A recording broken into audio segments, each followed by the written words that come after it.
For many years now, Russ and Craig have had many wide-ranging conversations with folks from all over the gaming world. This is one of those conversations. D6G, the Lost Chapter.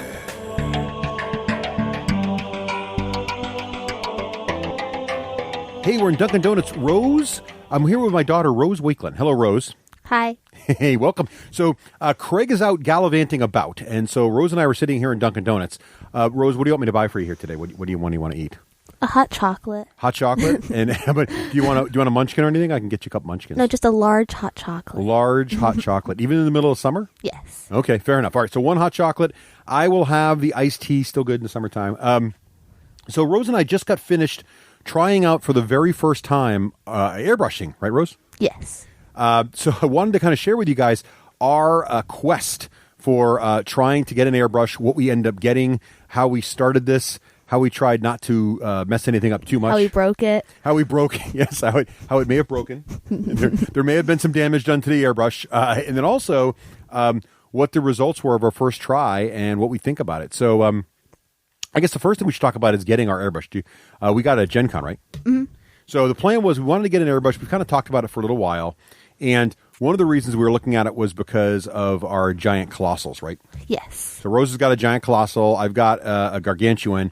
And it just seems like painting that much surface area and getting all that base coated would be a lot of work. We've also had some friends who've told us that they've had good success with airbrushes, so we wanted to try it out.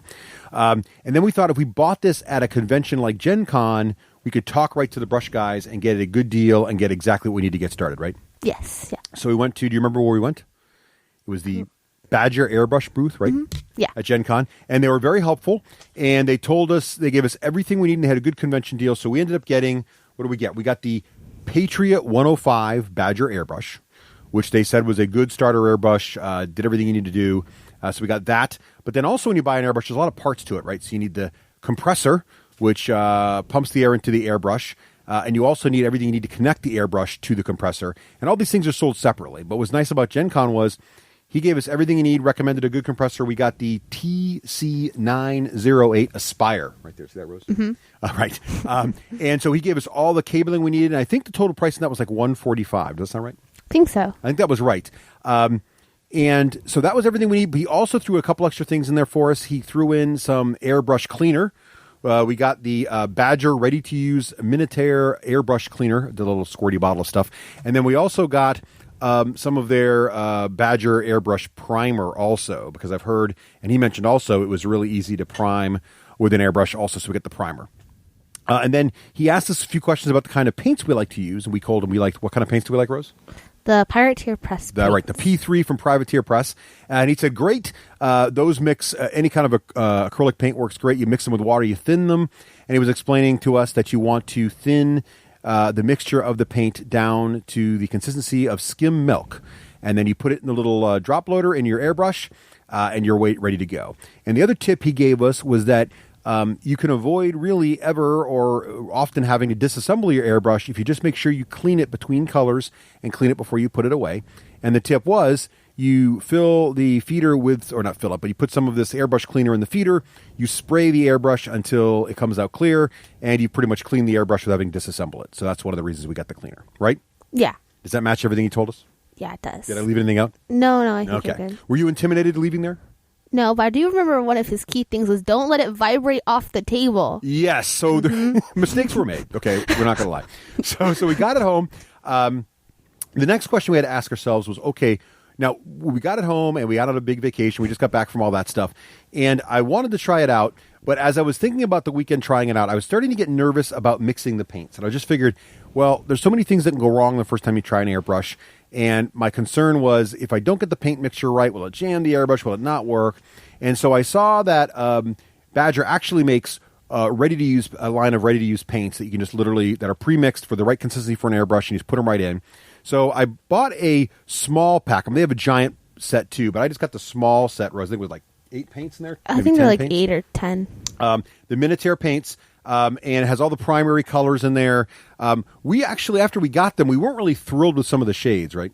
Yeah, there were some weird colors. But they got the core ones in there. They had a gray, they had a black, they had a brown. So we figured we'd try those. That way, at least we would know we had the right consistency. We already know after doing it, we really want to try out the P3 paint. So that's going to be our next experiment. The second thing I wanted to make sure we were ready to do was pick some models we really couldn't mess up. So I picked some of the models from the new Conflict 47 line that I was playing with. So I'm not really going to paint those to like high standard. I'm just going to paint them table ready. So I grabbed a couple of those. One of those is a little walker, so a vehicle might be a good test for a airbrush. And then also I grabbed a couple of objective markers from War Machines. We figured we messed those up. No big deal, right? Yeah. Also grabbed a couple of my Blazer gun mages, figuring if I really got excited, I hate painting horses, because painting horses with brushes, I always end up getting brush strokes in there. It takes a lot of work. They have a lot of smoothness on them. And so I figured if I got confident enough by the end of this session, I'd try to do the horses. Rose, what did you choose to paint? I painted the shifting stones from Hordes because they're just rocks, so it's hard to mess those up. Right.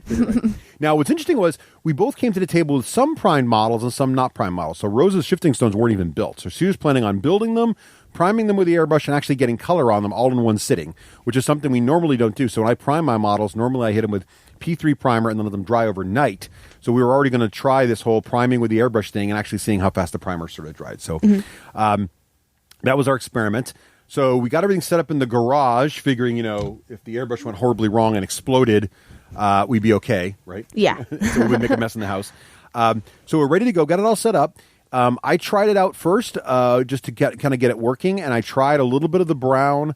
Actually, getting it set up, get everything plugged in, was very straightforward. There's not really a lot of instructions included with this stuff, but there are tons of great videos on YouTube, and I watched a couple just to kind of get the basics of how the trigger on the airbrush works. You sort of push it down and then rock it back to control both. Pushing it down gets the air flowing. Rocking it back increases the amount of pigment or paint from the drop feeder that goes into the spray. So I watched enough to be dangerous there, and so I figured I'd try it real quick, make sure I could get it working, and then I'd invite Rose down to join me. So I tried it, got it working. I painted the brown. I used the brown paint on some of the objective markers, some of the crates and things there. It worked fine. I did start to notice that it was going to take some practice. I was, if I got too close with too much paint, it sort of pooled and spread, almost like a fan was blowing the paint. So you had to kind of find the right balance of distance and the amount of paint you're letting out to sort of find that right spot. Did you find that too, Rose? Yeah, it was definitely like that. So there's a little practice there, right? So I did that, figured I'd do enough to be dangerous, so I invited Rose down. So Rose came down, started assembling her shifting stone, and this was about this time when the first mistake happened, right? Yeah. What went wrong there? So basically, the machine vibrates just a little bit as you're using it. And if you have it near the edge of a table, eventually it vibrates off the table. Yes. So the compressor, the really expensive bit of the whole airbrush process, vibrated. And it's got suction cups. But the problem is, I was using it on this, I had this sort of plastic card table set up in the garage, which is sort of porous. So the suction cups didn't really, suck. So it just started vibrating along towards the edge of the table. I wasn't noticing it. I was all excited to show Rose this thing, and it vibrated right off the table and fell onto the concrete floor of the garage and started making a really funny noise. I'm like, oh God, I've had this thing for 15 minutes and I've already broken it, right? Mm-hmm. Pretty much Rose was were you pretty certain at this point it was gone? Yeah, I thought it was gone. There was a crack and everything. It was bad. So what ended up happening was there are some attachments that attach the compressor to the hose that goes to your airbrush. And there's a bunch of these different bits. And what had happened was the compressor had fallen just right on the floor. By a miracle, the compressor itself still worked. That was the good news. But the bad news was it landed on the floor just right so that it bent this adapter that goes from the compressor to the hose, and it bent it and cracked the threads. So didn't look good. I tried to get a little plumber's tape in there and fix it that way. It still didn't work, was still leaking too much. And then as I was fiddling, the whole crack bit just came right off and I lost like half the threads. But with a pair of needle nose pliers, some determination, and a lot more plumber's tape, I was able to get the broken threaded bits out of the old tube. There was enough left to rethread everything, get a washer in there, and get some plumber's tape on there, and I got it all working again. So I knew enough about plumbing to be dangerous, and I've done enough plumbing in the house to be dangerous and had all the right tools for it. So I managed to fix this small crisis resolved, and actually, it seemed to work okay after that. Yeah, it was fine. Right. But from there on, we put the compressor on the floor. So safety tip number 1, put the compressor on the floor, which is a little annoying actually because most compressors, including this one, have a little spot in them so you can actually, a little holder for your airbrush when you're not using it. So it's actually clearly you want it in front of you. And also on the compressor, there is an adjustment on there to adjust the air pressure, right? Yeah. And part of the science of airbrushing is to sort of learn what air pressure you like, and they recommend between 10 psi and 15 psi, and we were playing with that. So having it on the table makes that really convenient, but I just didn't want to risk falling off the table. Clearly what you want to do is get it on a table where the suction cups work, or get it in the center of the table, or get it on something where the vibrations won't walk it off the table, but don't make the same mistake we did. We got lucky this thing still worked. Do not put it anywhere near the edge of a table, right? Definitely. That was our first thing. So after we got that working, we decided to start trying the primer. So I had already primed the objective markers, so that I just tried the brown paint on. So I figured we'd try this primer stuff. So I had spray primed a few of my little German zombies from Conflict 47, and I also spray primed the entire small Panzer Walker, four-legged Panzer Walker, because that was just, I just built it the day before, I hadn't primed it yet. So I spray primed all of that, and then I handed it over to Rose, and she started to prime the rock. So what was your first experience using the airbrush? What did you think about it? It was pretty nice. It was hard to get the hang of at first because you had to press down and move it back, and it's a little confusing, but after a few minutes it gets a little bit less confusing. I think the other thing too that gets in the way, so the hose is coming up from the bottom, right? Yeah. And so you're trying to hold it in a way that the hose isn't in the way of your hand. Meanwhile, our airbrush is gravity fed, meaning you put the paint in a little sort of bowl on the top of the airbrush and it goes in. So if you're not careful in turning it sideways, of course the paint won't flow down very well. So it took a few minutes to get the hang of that, right? Yeah, definitely. It's very instinctive to turn it around with like a normal paintbrush, right. But you can't do that because it's an airbrush. The other problem is, like, when we paint with our models, almost always I'm holding the model with my left hand. I'm a right-handed person. And I'm painting with the brush in my right hand. And generally I've also found you want to try to touch, like, your fingers or something between your two hands to reduce any shaking and keep everything stable. But with an airbrush, it's a totally different experience, right? Yeah. You generally don't end up holding the model, or we actually got to a point where we could, but in the beginning we had the model sort of on a towel, and you were sort of priming your models right there on the towel. And how did that go? It went pretty well. You get it on the table a little bit and everywhere a little bit, but once you pick it up, it gets a lot easier because it just kind of hits the air and nothing happens. Right. So picking up's definitely the key, but then anytime you're near the base of the model, you're spraying your fingers. So we're thinking getting some latex gloves or something might be handy for that part. What did you think of the actual priming process and the results of the priming? I think it went really well. It dried within like 5 or 10 minutes, so it's a lot easier than letting it wait like 12 hours to actually do anything to it. Yeah, I loved the priming process. It really felt quick. I got a good coat on there, and because you're putting less paint on, it dries super fast. And we were, I went from priming the models to doing other things to them inside of 15 minutes because we went through and primed several different things, right? So you primed your shifting stones, and you were happy with how they turned out. I think they turned out fine. Yeah, so then it was time to paint stuff. So I was going to try to paint some gray on my my little walker there, and Rose was going to try to put some gray on her shifting stones. Now, one of the things we also discovered is changing paint in the airbrush is a bit of a process, right? Yeah, definitely. So what do you do when you change paint? Basically, you just have to pour the cleaner, a little bit of the cleaner, not a lot, just into the thing, and then you spray it out till it's clean, just like any paintbrush, waiting till all the paint is gone. Right. The problem with that, though, is it's a bit of work. So it's not like a paintbrush where you quick dip it in some water, brush it off a little bit on your towel, and you switch colors. So when you're brush painting a model, you can switch back and forth, pretty quickly between colors and be doing a blue cloak 1 minute and a brown belt pouch the next minute. No big deal. But with an airbrush, changing colors is kind of like a process. And so we definitely found that if we were both working together on a large color, like if she was going to do all the gray on her shifting stones and I was going to do all the gray on some of my German stuff, that seemed like it would be a better plan. So that's what we did, right? Mm-hmm. So how did you find starting to apply the color? Because getting the primer on there, you're just kind of slapping it on there. But as soon as you started trying to do the color, how did that work out for you? The color wasn't too much different for the most part. For me anyways, I was just coloring stones, so it wasn't like I had to be very detailed with it. But for the most part, it was a little bit more difficult to figure out how much paint you wanted to put out, because it was easier with the primer to accidentally put out too much paint and have it clot up a little bit and no one would notice. But with the gray paint, it definitely was much harder to figure out the amount of paint to do. You ended up getting some pretty cool effects, though. Like you got some shading in there and stuff by accident? Yeah. or on purpose. Was it on purpose? No, it was all on purpose. Exactly, right. Of course. So did you like the experience of sort of base coating with the airbrush? It was good to do it that quickly. It made it feel a lot more like done. But I think I enjoyed just kind of the relaxing bit of painting it hand.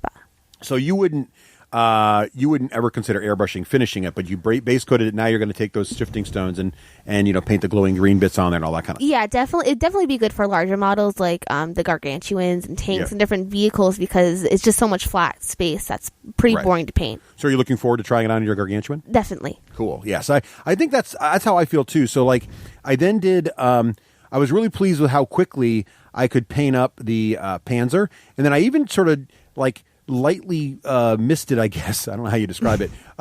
The German zombies, and it gave them sort of like a nice dry brushing effect very quickly. And so I was able to prime like 5 German zombies and then actually like sort of give them a light gray dry brush almost very quickly, right? Like real fast. Like Rose would turn around and be done with 3 guys, right? Mm-hmm. So that was pretty cool.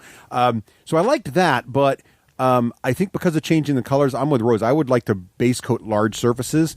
So then I did my the horses for the blazers, and I found the same thing. So I did 2 horses that were brown, and the good news was it went quick. Like painting the horse brown took like, I don't know, Rose, how long did it take me to paint one of those horses brown? Like 5 minutes. Like at the 5 most. minutes. So like boom, the horse is done. Then you grab the next horse, boom, he's done. I had 3 of them, right? So then I want to do the leader.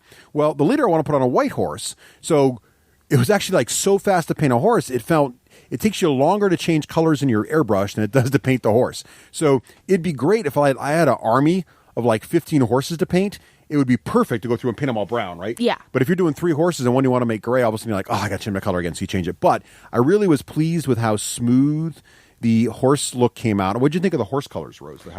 I think it looked very nice. You don't have any like the paint strokes that you often get when painting things like that. It looked really nice, like it should. Yeah, exactly. And then the other thing I wanted to try out was that I've seen airbrush masters or veterans or whatever you call it. I've seen them take the airbrushes and do some cool things on organic models like horses where, if you take a little bit of white and just sort of like mist their snout or do their feet, you get a nice looking stocking on a horse, like the white socks almost on the horse's feet. But because there's no brush strokes going on, you get a nice edge to it, and it kind of looks like the horse's legs gradually going from brown to sort of that white color. So I painted the leader's horse white, but then before I changed colors again, I went through the brown horses already painted and did some stockings. I tried to do the sort of the snout and head on one of them, and then I tried to do a little bit of belly. And it took a little bit of practice. I hit some of them too hard, but how did you think that worked out, Rose, there? I think it worked out pretty well. It just takes some getting used to, for the most part, just using an airbrush in general. But I think it could work really well, like especially with the stockings and doing the muzzle and things like that. It looked really nice. Yeah, I think so too. And I also liked, even on the white horse, like I slowed down on the white near his feet, his hooves, and then what you end up getting was sort of like the black stocking effect, which I really liked too. So I really liked it for the organics, and I really liked spraying the walker too, getting the nice smooth. So this German walker from Conflict 47, it's not too big. It's about the size of a small warjack, let's say. But what's nice about it is it's got a lot of flat surfaces, which normally, again, painting a bunch of flat angled surfaces like on a tank is not the most fun thing to do on a brush. You got to be really careful to avoid brush strokes. You either go really, really thin with multiple coats or some other trick. But what I liked about the airbrush was, boom, you ran over it and you got perfect brushless streak. And again, like in 5 minutes, same time to do the horse, all of a sudden this walker is entirely painted one color. Yeah, definitely. It was pretty easy like that. So I liked it for that too. So definitely applied applications. I guess with more practice, maybe we can find more things to do. But we're looking forward to trying more. I think the lessons learned here, don't put your compressor on the edge of the table. Yeah, definitely don't do that. Definitely don't do that. Also, clean your airbrush. Now, we've cleaned it, and I put it away. So now we're going to find out if I cleaned it well enough next time. Yeah, we might be taking it apart in a few days. We might be. We'll find out. But then the other thing is, we either need to get a larger set of those colors, but I think next time we're going to try mixing our own privateer press colors, because the starter colors that come in the Badger starter set, they're a little, some of the colors they chose in there were sort of interesting. Like the red in there is like a really almost a maroon. It was like a maroon, really. It was like the gray's very, very light. So it's kind of like, you have a white, and we kind of want to do the trick where we've also seen some of the videos where you can, before you put a primary coat on a model, you can highlight some areas of the model, like with a little bit of white, and then spray it, let's say red, and the areas you highlighted with white will be brighter. So we're trying to do that with the gray on the German tank, but because the gray itself was so light, the effect was not noticeable, and there wasn't a dark gray in the kit. So I think Rose and I both felt like, I have a million different P3 colors I want to use for this. So the next step is to try, now that we know we can make it work, the next step is to try mixing our own colors. But again, mixing is going to become annoying because now you got to mix the color, and then changing color is going to be worse because you got to mix every color. Yeah, you definitely want to find models and colors that you're going to do for more than one model or a large model that you're going to use it a lot, or else you're going to be mixing a color that's going to take you like maybe 30 minutes to get ready and then paint for 1 minute. Yeah, right. So Rose, what do you think? So we learned a bit about airbrushing today. We're going to try it more, obviously. So when do you think, would it be just for the big models you think you'd go to an airbrush? I think the big models, or if you're painting like a large unit where you're spray painting, I don't know, like 5 guys all blue, then it'd probably be pretty useful. But just one guy or one horse might not be the most helpful because of how much time it takes to clean it and switch colors and things like that. I agree. And the other thing we did try too, I should have mentioned, we had this little furry Dungeons and Dragons character from the D&D campaign. The kids have named him Bunny, but he's this basically little furry, almost like Bigfoot kind of guy. And I tried painting him, and I would say this for him, like if you guys have a lot of fur, so if you'd like 10 guys with fur to do, that would also be pretty effective. Yeah, it looks really nice. It almost automatically does shading and things like that, so it makes it a little bit easier to kind of do things like that with just one color. Yeah, right, exactly. So you get some cool effects. And I did like the high-level dry, sort of the paint over the little zombies. So like cranking out a lot of sort of monotone figures like zombies or skeletons or, wolves and things like that, I think would be great for. But I think the thing we're sort of in agreement on is it's all about volume with the airbrush, because the setup and teardown, the paintbrush, you grab the brush, you could do 5 minutes, a couple faces, be done, go do something else. But with the airbrush, the setup and teardown time is significant, and so it's more of a project to get going. Although we have a lot to learn. Maybe there's some neat tricks and techniques people can teach us to learn how to set up and tear down faster. So if you've tried an airbrush, let us know what you think. Send emails to me, Russ at the D6Generation.com, and I'll share them with Rose, and we can try these tips out. And maybe in the future, we'll share more of our adventures with you as time goes on. Yes, or catastrophes. Depends on which. Right. Or catastrophes. They'll probably happen. All right, Rose, I think your hot chocolate is almost ready. You want to go grab it? Yeah, I'll go get it.